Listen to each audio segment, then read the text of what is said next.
Hi everyone, welcome to the second edition of our August Women's Month special with Tech Talk. I'm Bonnie Pedra and we're streaming live from our Experience Centre.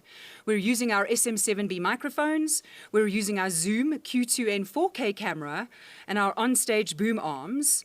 We're using our Tascam Model 12 mixer, and a little bit later on we'll also see a little bit of our SC6000 Denon media player along with our Denon X1850 mixer and a couple of our QSC and JBL speakers. Today I'd like to introduce the very talented and Toy resident, Hayley Iling. Hayley, welcome to the show and thank you for taking the time spending with us today. Thanks for having me. Paint me a picture of when you were 12 years old. What were you looking to do and where did you feel you would be as an adult growing up? At 12 years old, I was very into sport and a little punk rocker, I suppose. Oh, very into really? rock music. Yeah, I think all the things that 12-year-old girls are into. And The rebellious type. yes. I am very lucky to have a house at the river, so we were at the river often, wakeboarding and lots of water sports. I did diving and swimming at school and hockey, so very sporty and, yeah, outdoorsy, outside all the time. Right. Into music, but definitely no kind of DJing or anything like that. That wasn't on the radar at all? No, not at all. What did you want to be when you grew up, though? I wanted to be a vet. Wow, that's very different. But you have to be really good at maths and science. So my dreams were like crushed when I found out that I actually wasn't very good at maths or science. So yeah, veterinary science was off the cards. Oh, right. Yeah. So how did it fall into DJing then?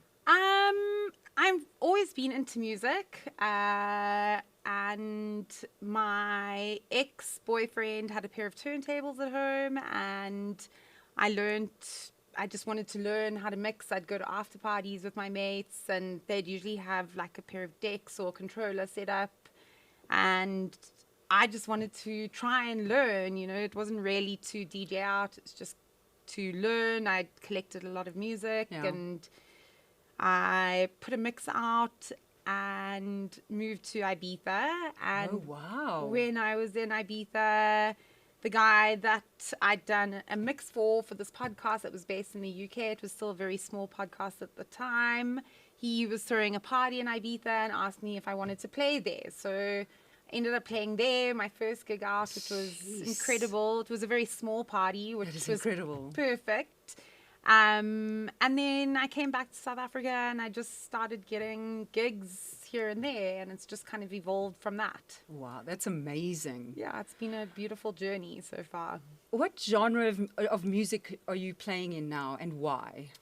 At Toy, it's definitely techno.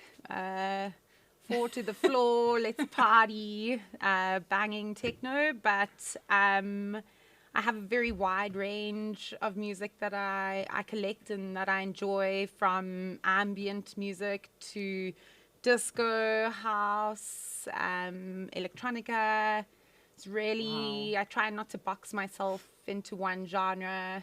I think it's really important to be able to play at any time, any day, any party, especially when you're getting into DJing.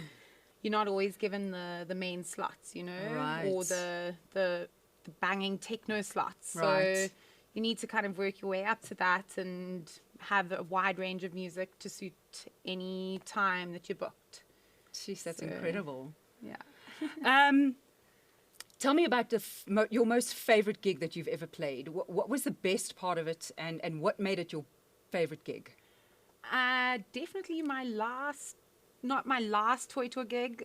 2 weeks ago, I played a Toy and I played from 2 until 4 for our morning glory party. Wow. So it wasn't 2 till 4 in the afternoon, Jeez. but the party ends at 9. Yep. And I just loved my set so much. I could really tell that like my mixing and stuff is really progressed, and I've gotten a little bit more comfortable in that booth at the club. That void sound system is massive, so it's just a lot of sound coming back at you, and it's taken me some time to just get comfortable. But yeah, 2 weeks ago, I loved the music that I played. The mixing was solid, so it was a really enjoyable set for me, and I was proud afterwards. You know, I had a great time instead of being like, I edited that. It was so stressful. So yeah, You got to love what you do, right? Definitely. You've Yeah. definitely got to do that. And as a woman, what challenges have you faced being a female DJ? I mean, I try not to think too much about myself being a female DJ and rather just being a DJ, Yeah, you know. I suppose you got to and do that. I don't want to be given any handouts because I'm a female DJ. I want to get a Work gig. for it. Yeah, or be given a gig because I deserve it and because I'm worthy of that gig, you know. Absolutely, yes. I think that it's an insult to yourself to want to try get a gig because you're a female DJ and not just because you're a good DJ. So this is also I've true. tried not to let that get to me too much. I mean, I think it is a very male dominated industry, but you've just got to work hard and, you know, Do what you do best. Yeah, and to own it so that no one can say a thing, you know, about that's right. that you're a female, or, you know, just own it and kill the guys.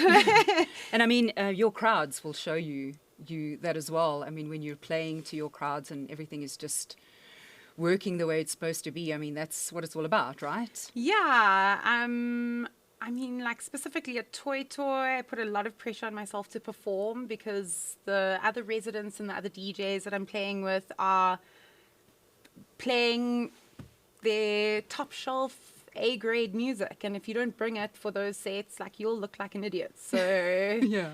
better bring it for those sets, you know?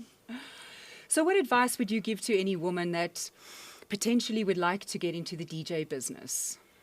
Practice makes perfect. Go to the parties of Okay. the, you know, the places that you'd like to play at or that you see your music fitting. That's how you'll get gigs, you know, initially is through attending the parties and promote or supporting the parties that you essentially like to play at.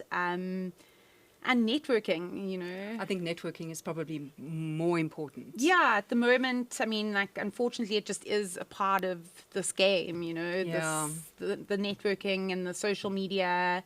Putting out sets that you've played is always a good way to get people to kind of understand what kind of music you're putting out there and book you for their parties if they like you. Sounds very good. So we're going to go into a couple of fun questions. If you were an animal for 24 hours, what would you be and why? I think I'd be a dragon. Dragon. I am the year of the dragon, and I don't know, I mean, like, no one's going to with a dragon, you know, you can fly around everywhere. Yeah. Yeah, you have fire as well, so you're pretty much sorted, Yeah. right? Fearless. Yes. Are you a fan of sports? I- You are. You yes. played a lot of sports as a young person. Yeah. And now are you a supporter, a rugby supporter? I am, but definitely not as much as I was when I was younger. I mean, I think also late nights and early mornings and 3 p.m. rugby games don't really Don't fit really in match. the same sentence. But I do definitely like the big rugby games and stuff.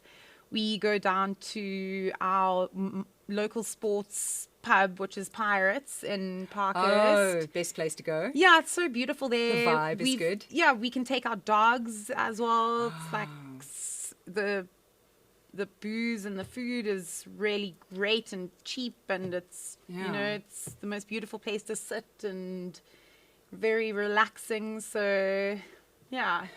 Sounds really good. Hayley, do you want to share your social handles with us if anybody who wants to follow you? Yes. So my SoundCloud is Illing South Africa. My Instagram is Illing, spelled IL1ING. And my Facebook is also Illing South Africa. Fabulous. It has been an absolute pleasure Thank having you you. here. Thank you so much for joining us, and we wish you all the best in your future endeavors. We look forward to seeing you. Amazing. Thank you for having me. It's been so nice. Thank you. Great.